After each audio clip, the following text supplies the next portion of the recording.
Ah là là, les amis, mais quel match! C'est beau le foot, c'est beau le foot, hein, c'est vraiment beau, hein. On se retrouve pour une nouvelle vidéo et une nouvelle vidéo pour parler de la Copa América, les amis. Donc, les quarts de finale touchent à leur fin à partir de maintenant. Alors, est-ce qu'il y en a qui sont en ce moment, la majorité d'entre vous, vous dormez, il y en a peut-être qui sont restés réveillés pour voir quand même une belle affiche entre l'Uruguay et le Brésil, les amis. Alors, une affiche, un classique sud-américain. C'est pas le grand classique Argentine-Brésil. Excusez-moi, j'avais quelque chose entre les dents. Donc, c'est pas le grand classique Argentine-Brésil. Par contre, ça reste un grand classique entre deux grandes nations qui font partie des équipes les plus titrées de la Copa América. L'Uruguay est la plus titrée et le Brésil, quand même, la troisième équipe la plus titrée avec, je pense, 9 voire même 10 Copa América, si je ne m'abuse. Bon, je rappelle que cette Copa América se déroule aux États-Unis et que voilà. Donc elle se déroule aux États-Unis et que je veux juste dire un chapeau à l'organisation. Les États-Unis, à défaut d'avoir une équipe de foot qui est forte, hein, qui se fait quand même éliminer par le Panama, bah au niveau organisationnel, on ne peut rien leur reprocher. Mais bon, revenons-en donc au match. Alors, il y a eu un match avec beaucoup de suspense, les amis. Un match avec beaucoup d'engagement. Un match avec de l'envie. Un match avec de l'excès de l'engagement, les amis. C'était, je vais vous donner le chiffre quand même. On en est, les amis, on en est à 41 fautes dans ce match. 41 fautes. Avec beaucoup de déchets techniques. Beaucoup trop, un excès d'engagement physique. Au point où l'Uruguay a terminé à 10 ce match. Alors, comment ça s'est passé? Comment on est arrivé là? Qu'est-ce qui a fait que quand même l'Uruguay, meilleure attaque quand même de cette Copa América en ce moment, et le Brésil quand même. Alors il n'y avait pas Vinicius, on est d'accord. Mais malgré qu'il n'y avait pas Vinicius, le Brésil quand même, on connaît le Brésil, les amis. Il y a des joueurs de talent. C'est pas la génération R9, c'est pas la génération R9, Roberto Carlos, Cafu, Ronaldo, Ronaldinho, Kaká. D'accord, mais ça reste qu'il y a quand même des joueurs, les amis. Je sais pas, moi, quand je vois cette composition, on va reparler des compositions du Brésil. Le Brésil, Alisson en gardien, Marquinhos, Militao, Danilo, Arana, Joe Gomez, Bruno Guimaraes, Rafinha, Paqueta, Rodrigo, Hendrick. Quand l'équipe quand le Brésil fait ses changements, Douglas Luiz, Andreas Pereira, Savio, Evanilson, Gabriel Martinelli, les amis.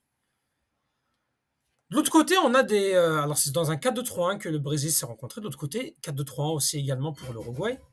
Rocher, Nandez, Araujo, Oliveira, Vinia, Ugarte Valverde au milieu de terrain, Pellistri, De La Cruz en numéro 10, Maximiliano Araujo, à ne pas confondre avec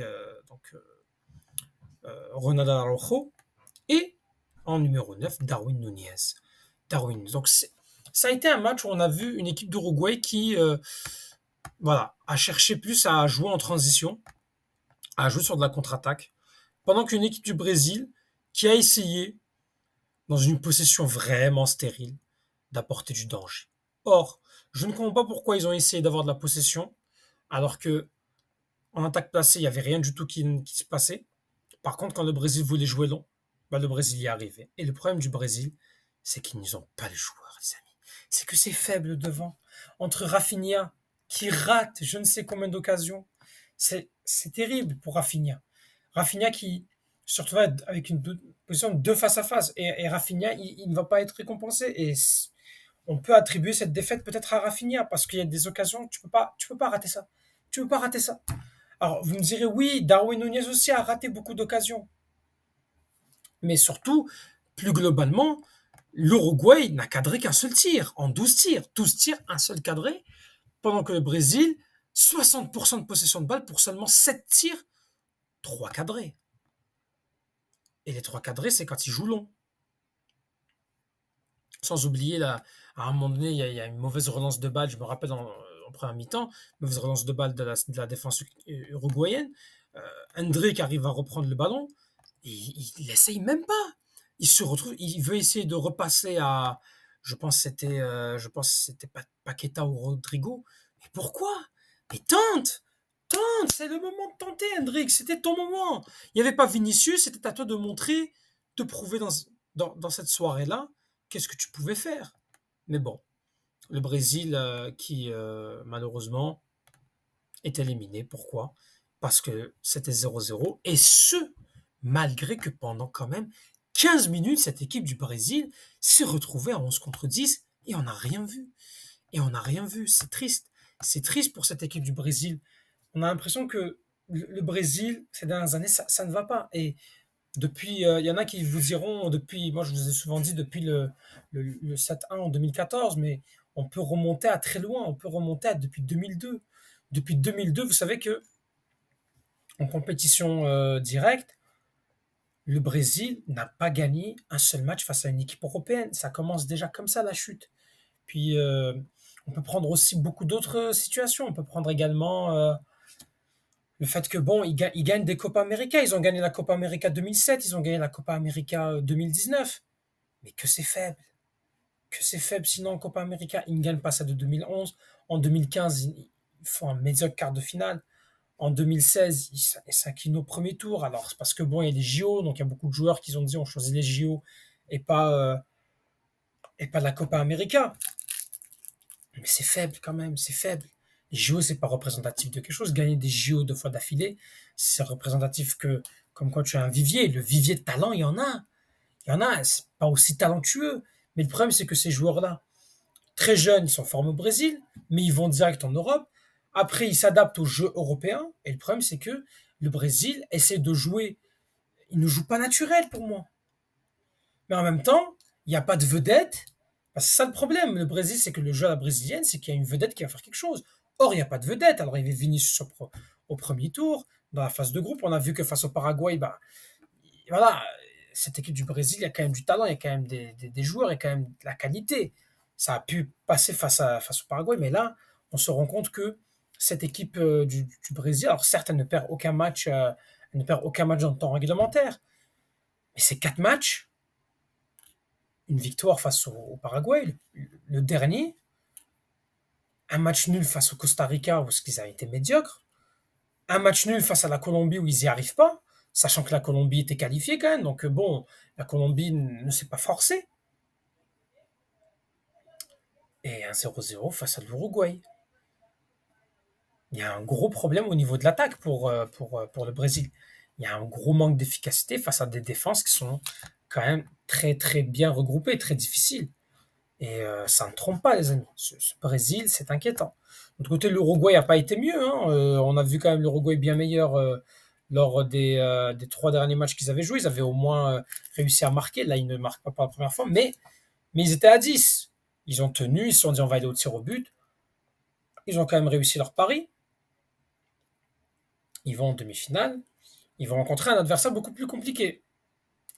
Un adversaire du nom de la Colombie. La Colombie, je rappelle qu'ils ont quand même gagné 5-0 le Panama. Donc cette équipe de Colombie est quand même en forme.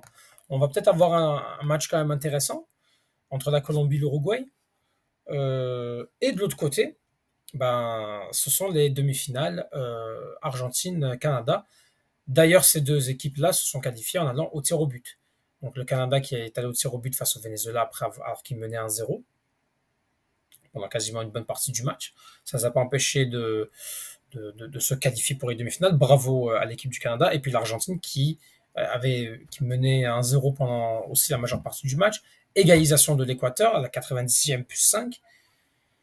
Au penalty, l'Argentine se qualifie, et ce malgré un penalty raté de Lionel Messi. Et donc là, on va arriver vers ces demi-finales.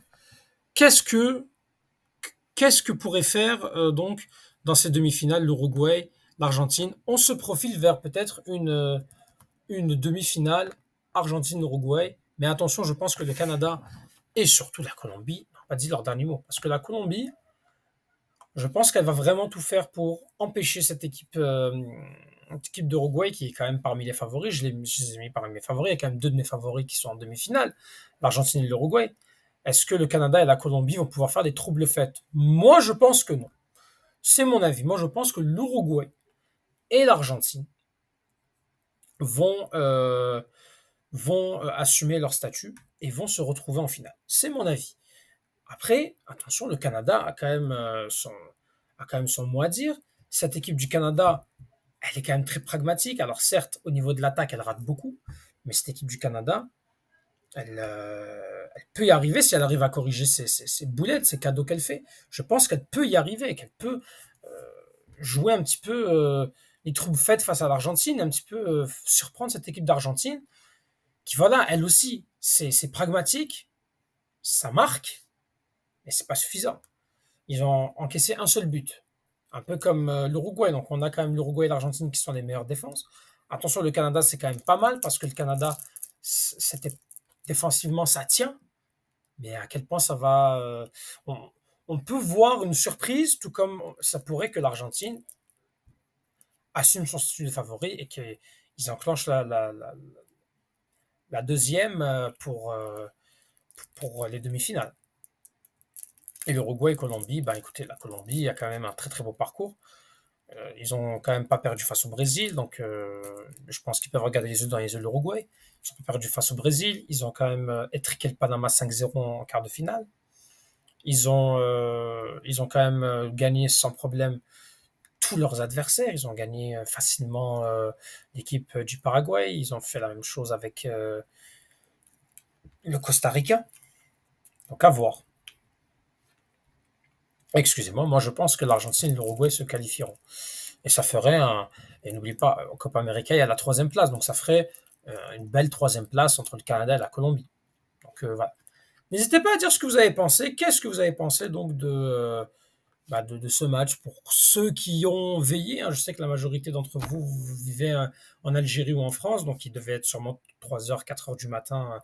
Ah, c'est vraiment le bout de la nuit, hein.